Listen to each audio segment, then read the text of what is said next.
Have you ever wandered by the side of a river or canal, just taking in the views, the countryside, the wildlife, and thought about what it might be like to live full-time on a Canal Narrowboat? I'm Colin, and this is my other half of 29 years, Shaun. 2 years ago, we gave up our jobs, sold our home, and built this 57-foot-long narrowboat, which we now live on full-time with our young puppy Otis. We travel around the country exploring the 2,000 miles of canals and rivers, and we often get asked, what's it like to live on a boat? So today, we're going to show you. It's just a normal day in the life, living on a narrowboat.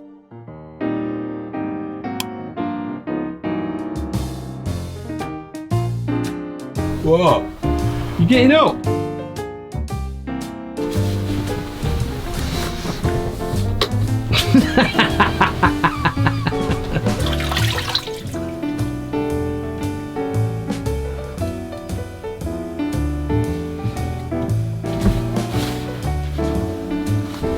Yeah.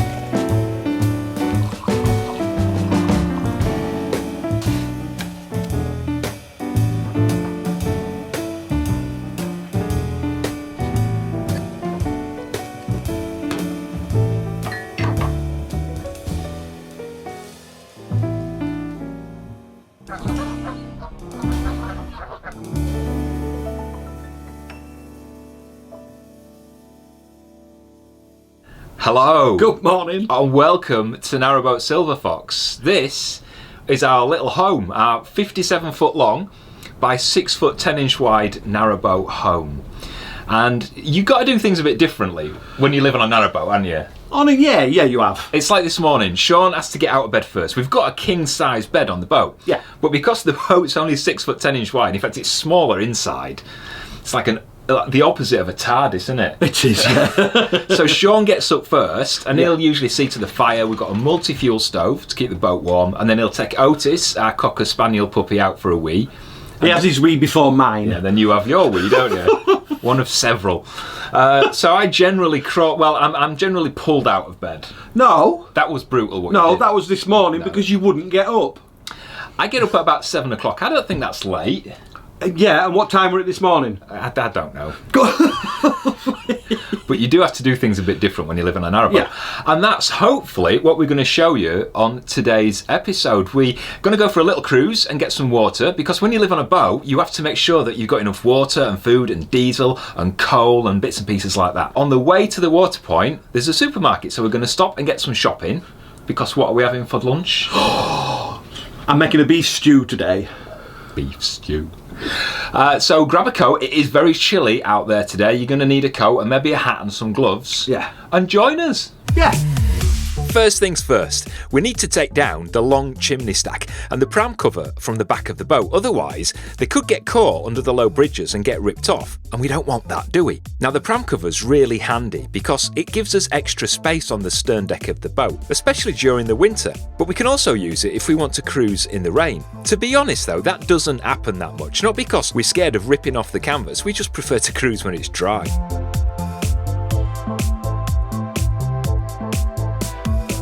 Welcome to the engine bay of Narrowboat Silver Fox, or the gubbins, the heart of the boat.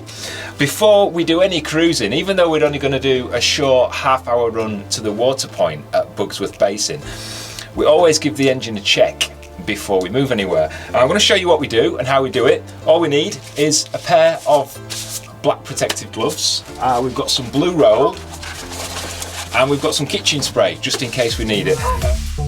First thing I'm going to do is check the engine oil, and it's just like how you do it in your car. So I'll take the dipstick out, give it a wipe and put it back in, then leave it for a couple of seconds and pull it back out again. It wants to be just level with the notch, which it is, yay! Next up is the gearbox oil. This is a bit of a faff to get to. It's got a smaller dipstick, but it's the same principle as the engine oil, so we pull it out and make sure it's at the mark, which it was. After that, I'm going to check the coolant and the oil filler caps just to make sure that they're nice and tight. And I'll give the alternator belts a bit of a wiggle because we don't want them too slack. Otherwise, they might snap or come off and that won't charge the batteries properly. Next, I'll look at all the taps to make sure they're in the right position, and then I'll give the cables, the filters and the electrical connections the once over to make sure they're secure. Then it's my least favourite job, the weed hatch. This is where I have to put my hand in the water, which is freezing at this time of year, to feel around the propeller for any debris. All I need to do is take the cover off, get my hand in there, have a feel about, and just make sure that the propeller is clear, which it is.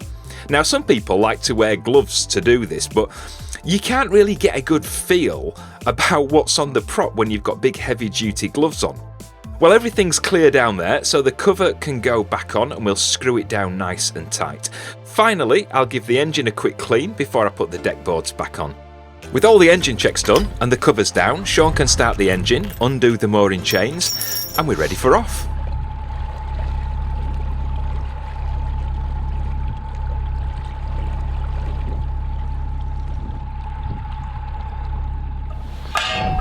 There's hundreds of these bridges along the canals. Some of them lift up and allow boats to pass underneath, and some of them swing open, like this one. They're proper heavy, I tell you, but the design makes them quite easy to open. Well, I say easy, some of them are a right pain to get moving, but once they're moving, they're alright. You see this chain that's connected to the towpath? That's for those of us who aren't Greg Rutherford and we can't jump over the canal. Please don't try that. It's there so you can pull the bridge shut if you're on the other side of the water. Once Shaun's got the boat past and we've persuaded Otis not to jump off, I'll just pull the bridge back into its closed position and this heavy-duty catch locks it back in position.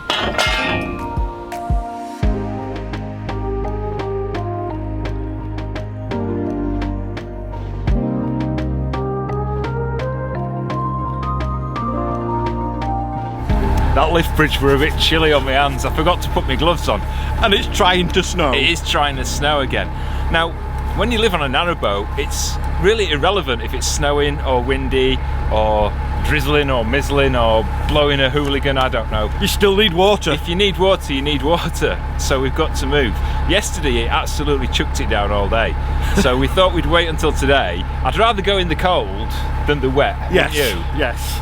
I mean, there's a term, fair weather cruisers, which is people that only go out when it's nice weather, fair weather cruisers. And we try and do that. Because it's a nicer experience if it's sunny and warm. But as continuous cruisers in the winter, you've got to put up with the mud and the wet and the wind and the cold. And we're all right with it, aren't we? Yeah, we're fine. You just wrap up warm. Yeah, that's it.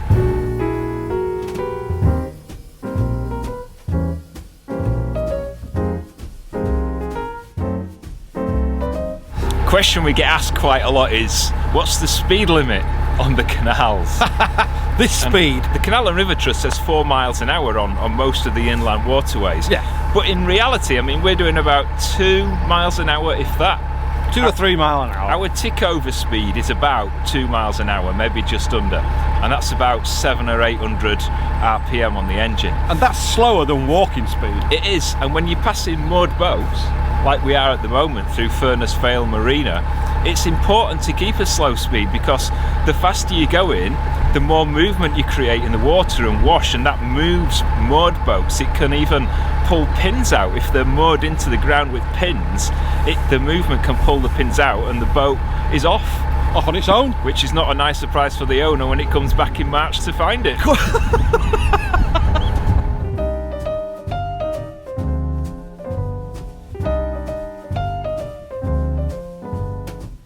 Whenever we can, we try to get our shopping delivered by one of the large supermarkets, but today we're actually passing one, so we can moor up just a couple of minutes walk away, which is dead handy. Do you remember when we were kids and your mum used to give you a list to go to the shop with? Well, I still write these for Shaun. So he heads off down the towpath with his bags for life, he grabs a trolley and heads inside to pick up all the essentials, you know, eggs, cereal and the really important stuff like chocolate and Guinness, before he heads back out towards the boat with enough supplies to last us another couple of weeks.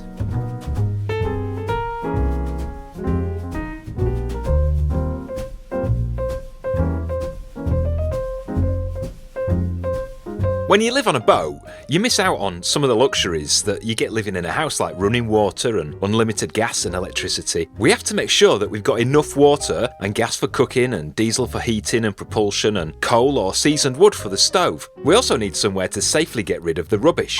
There's plenty of service points along the canal where you can fill it with water and empty your toilet and get rid of your rubbish. Our water tank holds about 350 litres of fresh water, and it takes about 20 minutes from this tap to fill the tank, and that'll last us a couple of weeks. We've also got a spare jerry can which holds another 25 litres. While the water tank's filling up, Shaun takes the rubbish to the bins and we empty the toilet, but you don't want to see that bit. We're full of water, we've got rid of the rubbish, and it's time to head back to our mooring to get some lunch. There's one thing you must never forget, and that's your little brass attachment, because they cost money.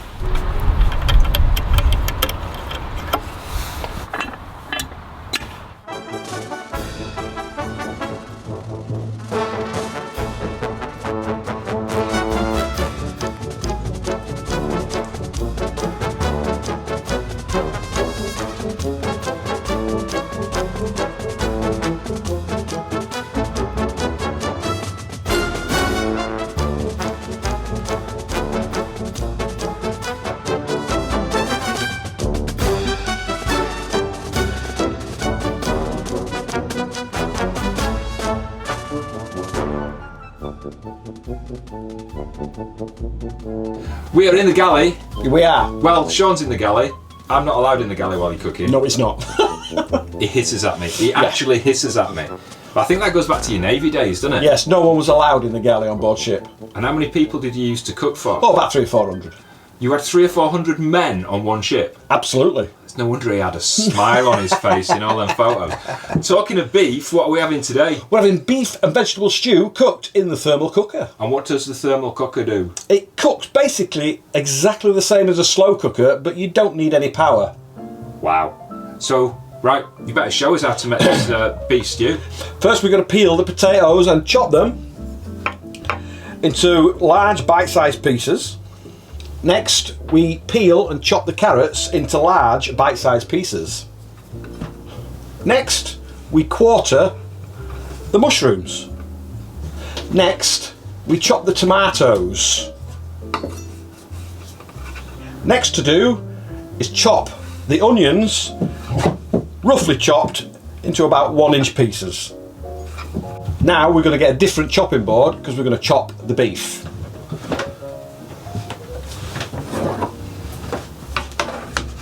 And we chop the beef into large chunks. Next, we just make our stock, and all we use is stock cubes, or just use a simple stock pot that you can buy in any of the grocery stores.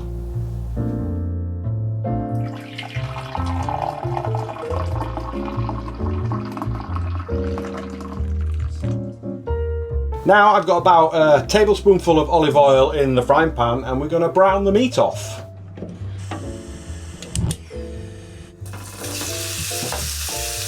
You need to make sure that you get the oil nice and hot so that when you put the meat in, it really sizzles.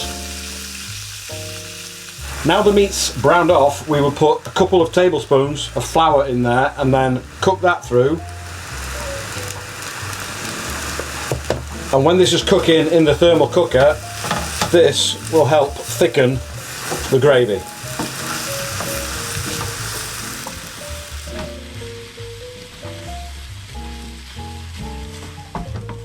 Now it's time to put everything into the thermal cooker.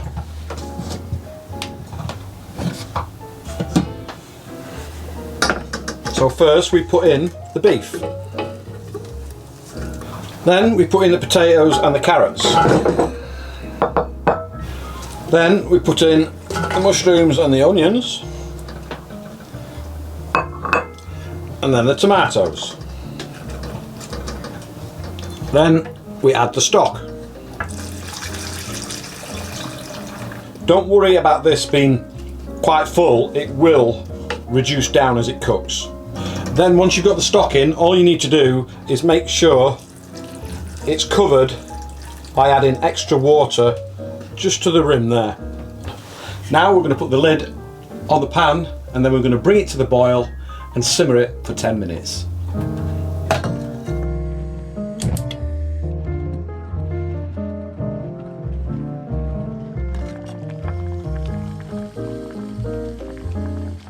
Well, it's just about ready to go into the pot. So if, like us, that you like your gravy a little bit richer, you can add at this point a couple of extra stock cubes.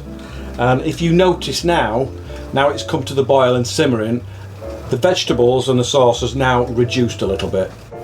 Before I put it into the thermal cooker, I'm going to add salt and pepper, oregano and Worcestershire sauce.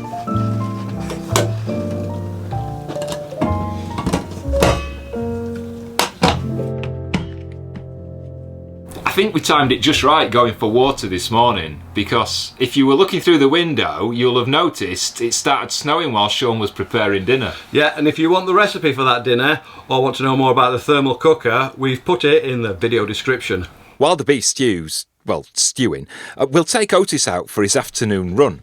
Because we like to moor out in the countryside, there's usually some nice places where we can let him off the lead for a good run. You know I'm talking about Otis, right? Not Shaun.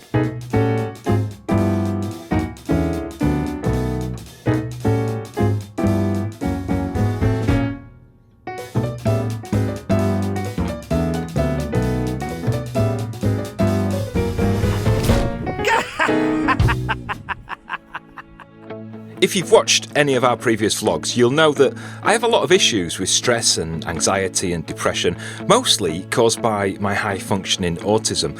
So it's not just Otis who benefits from a bit of physical exercise every day. I like to go for a run, maybe a bike ride, and do some bodyweight exercises on or just off the boat to keep me physically fit. It helps me to release negative energy, if that makes sense. And it doesn't stop the mental health stuff, but I think it does help a lot. While I'm exercising, Shaun's usually taking advantage of me being off the boat to get some cleaning done. Even though it's only 57 foot long and 6'10" wide, we've got a solid fuel stove and a puppy, so it's a bit like the Forth rail bridge. You know, as soon as you've gone through it from one end to the other, you need to start again.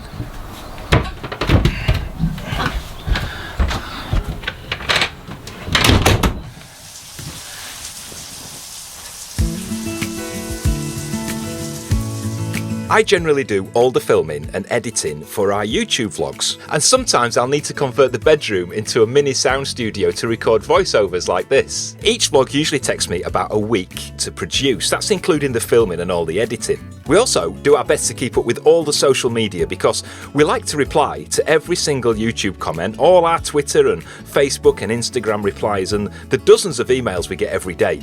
It can take forever, but we love the interaction and the engagement. Are you coming off that computer? Dinner's ready.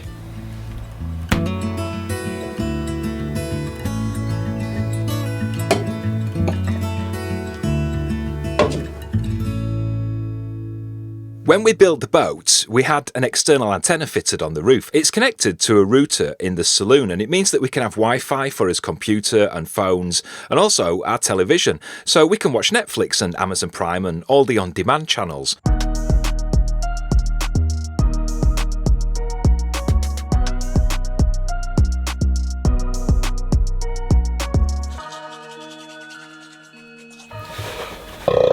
Oh, beef stew. It's coming out at the other end with me. Oh, so well, that typical day then? Yeah, it just felt like it took a week to film it. Is it all it's cracked up to be for you though, narrowboat life? For me, yeah. I love it. Like, even like the confined space. Yeah. And having a puppy running up and down. Oh, he's a nightmare. And the mud. And the cold. And the people on the towpath. And the generators. You know me.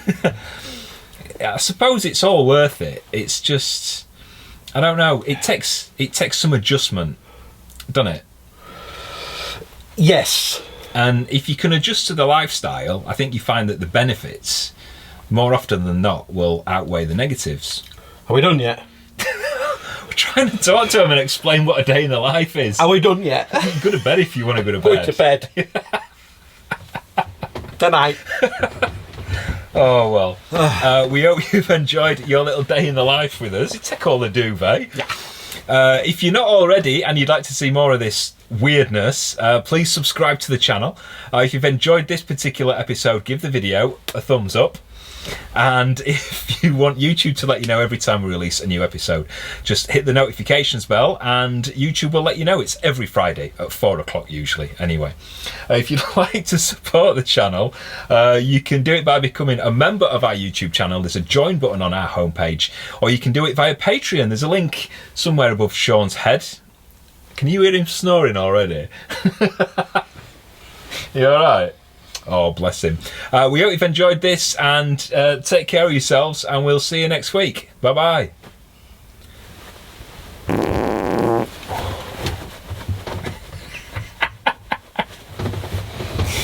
Oh, dear.